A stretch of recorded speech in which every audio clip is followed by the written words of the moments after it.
வணக்கம். ஒரு இனிய காலை பொழுதில் சந்திப்பதில் மகிழ்ச்சி. இன்னைக்கு நம்ம எங்கே இருக்கிறோம் காலை பொழுதுன்னு பார்த்தீங்கன்னா, பெரிய கோயிலில், தஞ்சையில் இருக்கிற பெருவுடையார் கோயிலுக்கு வந்துட்டோம். மீண்டும் கோயிலை பற்றி பார்க்கவில்லை. கோயில் ஒரு மூலையில் இருக்கக்கூடிய இந்த கடவுள் வாகனத்தை பற்றி நாம் பார்க்க போகிறோம். இதற்கான தேவை என்ன? கடவுள் வாகனத்தை பற்றி நாம் ஏன் பார்க்க வேண்டும்? முதலில் இது மிகப்பெரிய கலை. கடவுளில் வாகனம்னு சொல்லிட்டோம். கடவுளோட வாகனம்னா எவ்வளவு அருமையாக இருக்கணும் இல்லையா? சரி, கடவுளின் வாகனத்தை பழுதடைந்த நிலையில் நாம் ஏன் பார்க்க வந்திருக்கோம் அப்படின்றதையும் நீங்கள் பார்க்கலாம். ஏன்னா இதோடைய கட்டமைப்பு என்ன என்பதை நம்ம தெளிவாக பார்ப்பதற்காக இந்த இடத்த நம்ம தேர்வு செஞ்சுருக்கோம். இப்போயும் பார்த்திங்கன்னா நிறைய கடவுள் வாகனங்கள் வடிவமைக்கப்படுது. நிறைய கலைஞர்கள் இன்னும் இருக்காங்க, சிறப்பாக செஞ்சுக்கிட்டு இருக்காங்க. சரி, இப்போ இதை பார்ப்போம். கொஞ்சம் பழமையான ஒரு வாகனங்கள் தான் இது. இப்போ பார்த்திங்கன்னா தெரியும், 2-3 வாகனங்கள் இருக்குது. அதில் ஒரு 2 வாகனங்களை நம்ம பார்ப்போம். இது யாழி வடிவத்தில் இருக்கிற ஒரு வாகனம் பாருங்கள். இது இறைவனின் வாகனம். எப்படி இப்போ மனிதர்கள் எனக்கான கார், என்னுடைய மகிழ் எனக்கான பயணம் செய்யக்கூடிய வாகனம்னு சொல்வது போல் இறைவனுக்கான வாகனமாக இது வடிவமைக்கப்பட்டிருக்கிறது. பார்க்கலாம் நீங்கள். சரி, இது எந்த காலங்களில் பயன்படுத்தப்படுகிறது? கடவுள் வெளியே வரும்பொழுது, அதாவது கோயிலை விட்டு வெளியே வரும்பொழுது ஒரு வாகனத்தில் வருகிறார். அந்த வாகனத்தை அந்தந்த கடவுளுக்கு தகுந்தால் போல் ஒரு வாகனத்தில் வருகிறார். அது போன்ற ஒரு அமைப்பு தான் இந்த வாகனத்துடைய அமைப்பு. சரி, செய்திக்கு வருவோம். இப்போ இது கலைஞர்களின் ஒரு உச்சக்கட்ட படைப்பு. இந்த கலைகளை ஏன் நம்ம உன்னிப்பாக கவனிக்கணுன்றதை நான் உங்களுக்கு பொறுமையாக சொல்கிறேன். இந்த படைப்புகள் பெருமளவில் மரத்தால் செய்யப்பட்டது. இப்போ மரம்னு சொன்னோன்னா நமக்கு ஒரு செய்தி தெரியும். இந்த மரங்கள் எப்படிப்பட்டதுன்னா, இந்த வாகனங்களாக இருக்கிறதுனால இதை தூக்கி பல்லக்கிலையோ இதிலையோ செல்லும்போது இடை குறைவாகவும் இருக்கணும், மரம் நீண்ட நாள் வலுவாகவும் இருக்கணும். அது போன்ற மரங்களை தேர்வு செய்து இந்த உருவாக்கத்தை உருவாக்கியிருக்காங்க. இப்போ நீங்கள் பார்க்கலாம், இந்த மரம் பல துண்டுகளாக வடிவமைக்கப்பட்டிருக்கு. நீங்கள் பார்த்தீங்கன்னா தெரியும், கொஞ்சம் கொஞ்சமாக நான் காட்டுறேன். இந்த மரங்கள் பல துண்டுகளாக தான் இருக்குது. அதை பொறுமையாக வடிவமைத்து அதில் இணைக்கிற பகுதி இருக்கு இல்லையா, அந்த இணைக்கிற பகுதியை இரும்பு கொண்டு இணைச்சிருக்காங்க. நீங்கள் பார்க்கலாம். இப்போ இந்த காலத்தில் நம்ம ஸ்டாப்லர்ன்றோம் இல்லையா, பேப்பரை நம்ம இணைக்கிறதுக்கு ஸ்டாப்லர் பண்ணுறோம்ல, அதுபோல் அந்த காலங்களில் இரும்பினால் செய்யப்பட்ட அந்த அமைப்பு எவ்வளவு திறமையாகவும் அழகாகவும் வடிவமைக்கப்பட்டிருக்கு பாருங்கள்.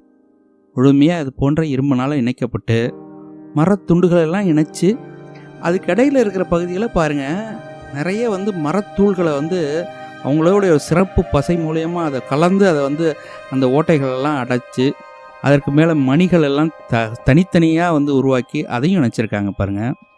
இது மிகப்பெரிய கலை. சரி, இது முடிந்தவுடன் என்ன செஞ்சுருக்காங்க அப்படின்னு பார்த்தீங்கன்னா, அதற்கு மேலே ஒரு துணியை முழுமையாக அது மேலே பசை தடவி போர்த்தி முடிச்சிருக்காங்க. இது ஏன்னு பார்த்தீங்கன்னா, பல துண்டுகளாக இருக்க மரங்கள் ஒரே அமைப்புக்குள்ளார வந்துடும். இப்போ மேலே இப்போல்லாம் கேன்வாஸ்ன்னு சொல்கிறாங்க இல்லையா, அது போல் துணியை முழுக்க அது மேலே பசை தடவி ஒட்டி அதற்கு மேலே நீங்கள் பார்த்தீங்கன்னா மக்கு போன்ற ஒரு பொருளால் பூசி முழுமையாக அதை ஒரே பொருளாக, ஒரே சிலையாக, ஒரே அமைப்பாக மாற்றிருக்காங்க. இந்த வாகனத்தை பாருங்கள். வாகனம்னு சொன்னோன்னா உங்களுக்கு புரிஞ்சிருக்கும். இது மயில் இல்லையா, முருகனின் வாகனம். எப்படி வர்றார் முருகன் அப்படியே மயில் மேலே ஏறி பறந்து வருகிறார். இது ஒரு மிகப்பெரிய சிந்தனை தான். இப்போ பாருங்கள், மர வேலைகள்லேயும் பாருங்கள் எவ்வளவு ஒரு நேர்த்தியான வடிவமைப்பு பாருங்கள். மிக தெளிவான நேர்த்தியான ஒரு வடிவமைப்பு பாருங்களேன். ஒரு உதாரணத்துக்கு இதை பார்ப்போம். நம்ம இங்கே பாருங்கள், ஒன்றின் மேல் ஒன்று அடுக்குனது மாதிரி, இடதுபுறமும் அடுக்குனது மாதிரி இருக்குது, வலதுபுறம் அடுக்குனது மாதிரி இருக்குது. அவ்வளவு அழகாக நேர்த்தியாக அதை வடிவமைச்சிருக்காங்க பாருங்கள். எவ்வளோ பெரிய வடிவமைப்பு திறன் இருக்குது பாருங்கள். முழுமையாக அந்த மயிலை பாருங்களேன். வாகனங்கள்ன்றனாலே ஒரு கற்பனை இருக்கும் இல்லையா, மயில் போல தான் இருக்குது, ஆனால் பெரிய மயிலாக இருக்குது. பார்த்தீங்கன்னா உங்களுக்கு தெரியும் எவ்வளவு அழகாக. அப்படி பாருங்கள், அதோட தலை, அதோட மூக்கு இதெல்லாம் நீங்கள் வந்து கவனித்து பார்த்தீங்கன்னா தெரியும். அவ்வளவு நேர்த்தியாக அவ்வளோ அழகான ஒரு வாகனமாக வடிவமைச்சிருக்காங்க. இப்போ இன்னொரு செய்தியை பார்ப்போம். மேலே வந்து துணி ஒட்டி அதற்கு மேலே கற்கள் பதிக்கப்பட்டிருக்கு. இங்கே பாருங்களேன், அது மேலே வந்து ஓவியங்கள்லாம் வரைஞ்சி அதற்கு மேலே வந்து இந்த கற்கள்லாம் அதில் பதிச்சிருக்காங்க.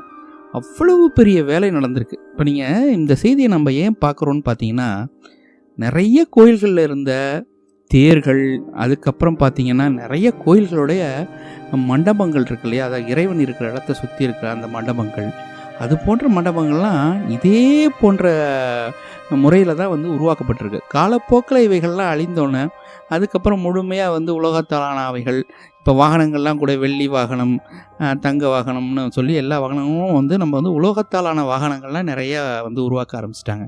ஆனால் ஆரம்ப நிலையில் இருந்த வாகனங்கள் இந்த கலை சார்ந்து தான் இருந்திருக்கு. இதில் எத்தனை துறைகள் இருக்குது பாருங்களேன். மரம் இருக்குது, இரும்பு இருக்குது, அதுக்கப்புறம் அதற்கு மேலே வந்து வண்ணம் தீட்டுறது, துணி ஓட்டுறது, அதில் கற்களை பதிக்கிறது. இப்போ இது பிற்காலத்தில் சரி செய்யப்பட்டிருக்கு. அதனால் வந்து நம்மளுடைய இப்போ இருக்கிற கண்ணாடிகள்லாம் பதிச்சிருக்காங்க. அதற்கு முன்னாடி வந்து இந்த கண்ணாடிகள்லாம் கைகளால் தேய்க்கப்பட்ட கண்ணாடிகள்லாம் இதில் வந்து பதிச்சிருக்காங்க. இங்கே பாருங்கள், இரும்பை எப்படியெல்லாம் கையாண்டிருக்காங்க பாருங்கள். அந்த கண்ணாடிகளை வந்து அந்த கண்ணாடிகளை வந்து ஒவ்வொரு கண்ணாடிகளும் தனிப்பட்ட முறையில் தயாரித்து கற்கள் போல் பதிக்கப்பட்ட கண்ணாடிகள். அதில் வந்து இந்த இதில் அமைப்பில் அங்கங்கே 1-2 இடங்களில் அதோடைய நம்ம ஒரிஜினல் இங்கே பாருங்களேன், கவனிச்சு பாருங்கள் தெரியும். இந்த பாருங்கள் இருக்குது பாருங்கள், அப்படியே ஒரு எம்போஸ்டாக இருக்குதுன்னு சொல்லுவோம்ல, அது மேடாக இருக்கிற கற்கள். அதில் நான் பார்த்த நிறைய கற்கள் பாருங்களேன், வட்டமான கற்களும் இருக்குது, சதுரமான கற்களும் இருக்குது. இவையெல்லாம் வந்து அந்த காலத்தில் வந்து உருவாக்கப்பட்டு அது வந்து உடைய வண்ணங்கள் போகாமல் அந்த கற்களை வந்து பதிய வைக்கிற திறன் அவங்களுக்கு இருந்திருக்கு. இந்த தொழில் வந்து மிகச்சிறந்த ஒரு ஒரு இறைத்தன்மை சார்ந்த தொழிலாக இருந்திருக்கிறது. இங்கே பாருங்கள், இப்போ தெரியும் உங்களுக்கு, நல்லா கவனித்து மட்டும் பாருங்கள். பாருங்கள், கற்கள்லாம் இருக்குது பாருங்கள். அதுக்கப்புறம் சாதாரண கண்ணாடிகளையும் பொருத்தியிருக்காங்க. பழைய காலத்தில் இருந்த கற்களும் அதில் 1-2 அங்கங்கே தெரியுது. அவ்வளவு அழகான ஒரு வேலைப்பாடு. இப்போ இதை ஏன் நான் பார்க்கணும்னு சொல்கிறேன்னா, இப்போ ஏற்கனவே நம்மளுடைய காணொளிகளில் நாங்கள் சொல்லியிருக்கோம், சிலைகளுக்கெல்லாம் மேலே சுண்ணாம்பு பூசி அதற்கு மேலே ஓவியங்கள்லாம் வரைஞ்சி அப்படி ஒரு வண்ணமயமாக தான் நம்ம கோயில்கள் இருந்தது. இப்போ இருக்க வெறும் கருங்கற்களாக பார்க்குற கோயில்கள் மாதிரி இல்லைன்றதை நாங்கள் அடிக்கடி சொல்லுவோம். அது எப்படி இருந்திருக்கும் என்பது இதன் மூலியமாக உங்களுக்கு தெரிஞ்சிருக்கும். பல துறை கலைஞர்கள் இணைந்து உருவாக்கிய செயல்பாடு. அங்கே பாருங்களேன், பின்னுக்கு வந்து மயில் தோகை, அது வந்து எந்த போக்கில் போகணுமோ அது போன்ற ஒரு மயில் தொகை பாருங்கள். அவ்வளோ ஒவ்வொரு இடமும் வந்து இன்றைக்கி சொல்கிறோம் இல்லையா, எம்போசிங், புடைப்புன்னு சொல்கிறோம்ல, எம்போசிங் ஒர்க், அதெல்லாம் செஞ்சுருக்காங்க. எவ்வளவு நேர்த்தியான வேலைப்பாடாக இருக்குது பாருங்கள். இப்போ இது வந்து பழுதடைஞ்சதுனால அதனுடைய கூறுகள் உங்களுக்கு வந்து தெரியும், எப்படி வந்து இதை வடிவமைத்திருப்பாங்கன்றது நம்ம வெறும் வார்த்தைகளால் சொன்னால் புரியாது இல்லையா. அதற்காக தான் இந்த இடத்தையே நாங்கள் தேர்வு செய்து உங்களுக்கு காட்டுறோம். பாருங்கள், நீங்கள் போனீங்கன்னா கூட பார்க்கலாம். பெரிய கோயிலில் வந்து உள்ளர நுழைந்து கடைசியில் வந்து இடது அப்புறம் மூலையில் இது இருக்குது பாருங்கள். எப்படி வந்து அது ஸ்டெபிலிட்டின்னு சொல்லுவோம் ஆங்கிலத்தில். ஒரு பொருளை வந்து ஒரு நிலை நிறுத்துறதுன்னு நம்ம தமிழில் சொல்கிறோம். அது ஆடாமல் அசையாமல் அந்த செயல்களை வந்து மேலே வைத்தாலும் அதற்கான வளையங்கள் எவ்வளவு வந்து சுற்றி உள்ள அந்த அமைப்பை நீங்கள் பார்த்தாலே உங்களுக்கு புரியும், எவ்வளவு வலிமையான அமைப்பாக இருக்குன்னு நீங்கள் பாருங்கள். இப்படிப்பட்ட ஒரு வலிமையான அமைப்பை எவ்வளவு திட்டமிடல் இருந்தால், எவ்வளோடைய வந்து வந்து ஓவிய திறன் இருந்தால், அதனோட வடிவமைப்பு திறன் இருந்தால் இதை உருவாக்க முடியும் பாருங்கள். கிட்டத்தட்ட இதை இப்போ எப்படி அவங்க வந்து அணியிருக்காங்கன்னா, ஒரு நகை போல தான் அதை அணியிருக்காங்க. எப்படி வந்து இறைவனுக்கு நகை செய்கிறோமோ அதுபோலையே வாகனம் இல்லையா, இறை வாகனம்ன்றதுனால மிகப்பெரிய கற்பனை திறனோடனையும் அதோட வடிவமைப்பு திறனோடையும் அதை வந்து செயல்படுத்தியிருக்காங்க. இப்போ உங்களுக்கு இது வந்து ஒரு பெரிய செய்தியை நான் சொல்கிறேன். எத்தனை கலைஞர்கள் எவ்வளவு அழகுணர்ச்சியோடு எவ்வளவு காலங்களுக்கு முன்னாடியே இந்த செயல்பாடுகளில் இருந்திருக்காங்கன்னு பாருங்கள். அப்போ ஒரு செய்தியை நம்ம தெளிவாக தெரிஞ்சுக்கலாம். பாருங்கள், இப்போ இதோட அமைப்பு எப்படி இருக்குன்னு பாருங்கள். அப்படியே ஒரு வாயை திறந்துட்டு நாக்கை சுருட்டி கால்களையெல்லாம் எடுத்து வச்சு அப்படியே உங்களுக்கு புரியும். நீங்கள் பார்த்தீங்கனாலே உங்களுக்கே புரிஞ்சிருக்கும். அவ்வளவு அழகாக அவ்வளவு நேர்த்தியாக அதை செய்திருக்கிறார்கள். இது நிறைய கோயில்களில் நிறைய வாகனங்கள் இருக்குது. இப்போ இந்திரனின் வாகனம்னா வெள்ளை கலரில் ஒரு யானை, அதற்கு வந்து 4 தந்தங்கள் அப்படியெல்லாம் கூட இருக்கும். நீங்கள் பார்க்கலாம், நீங்களாம் பார்த்துருப்பீங்க. கிளி வாகனம், நிறைய வாகனங்கள் இருக்குது. இனிமேல் நீங்கள் வாகனங்களை பார்த்தால் எவ்வளோ உற்று நோக்கணும், அதை எப்படி பார்க்கணும் அப்படின்ற ஒரு ஆசையில் தான் நாங்கள் இதெல்லாம் காட்டுறோம். பார்க்குறீங்க நீங்கள் எவ்வளோ உயரத்தில் இருக்குதுன்னு பார்க்குறீங்க. பாருங்கள், அவனே ஒரு 6 அடிக்கு மேலே இருப்பான். அப்போ நீங்கள் அதை கணக்கு பண்ணிக்கலாம், எவ்வளோ உயரமான ஒரு அமைப்பில் பீடத்தோடு எவ்வளோ அழகாக இருக்குது அப்படின்றத நீங்கள் பார்க்கலாம். இவ்வளவு சிறப்பான ஒரு அமைப்பு. இந்த கலைகளில் இவ்வளோ உயர்நிலையில் இருந்திருக்கு அப்படின்னா நம்மளுடைய மக்களும் நம்மளுடைய நிலம் சார்ந்த அறிவும் எவ்வளவு தொன்மையானது, எவ்வளவு சிறந்தது என்பது உங்களுக்கு தெளிவாக புரிஞ்சிருக்கும். அது எவ்வளவு பெரிய அமைதி இருந்திருந்தால் இந்த கலைகள் வளர்ந்துருக்கும். அதை பாருங்கள் நீங்கள்.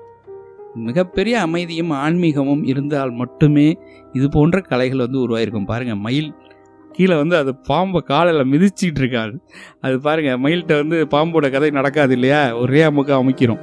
அதுபோல் ஒரு அமைப்பு, அவ்வளவு அழகு, அப்படியே அவ்வளோ அழகு. அதோடைய திருப்பியும் நம்ம சொல்லுவோம், ஆங்கிலத்தில் ஃப்ளோன்னு சொல்லுவோம், அதை நம்மளுடைய தமிழில் சொன்னால் அதோடைய போக்கு அவ்வளவு அழகாக, எந்த கோணத்திலிருந்து பார்த்தாலும் குறையில்லாமல் அவ்வளவு அழகாக நேர்த்தியாக உருவாக்கப்பட்ட ஒரு மிகப்பெரிய ஒரு பொக்கிஷம் இதெல்லாம். இது காலப்போக்கில் இது என்ன என்று மக்களுக்கு தெரியாமல் போயிருக்கோம். இப்போ நிறைய வண்ணங்கள் இப்பயும் செய்கிறாங்க, ஓவியங்கள்லாம் பண்ணி எல்லாம் பண்ணுறாங்க. நிறைய பெயிண்டெல்லாம் வந்ததுனால அப்படியே அதை பார்த்துட்டோம். இப்போ அதோட தொன்மையை பார்க்குறதுக்காக தான் இதை நம்ம பார்க்க வந்திருக்கோம். பார்த்துட்டோம். மீண்டும் இது போன்ற ஒரு சிறப்பான செய்தியோடு சந்திப்போம். நன்றி, வணக்கம்.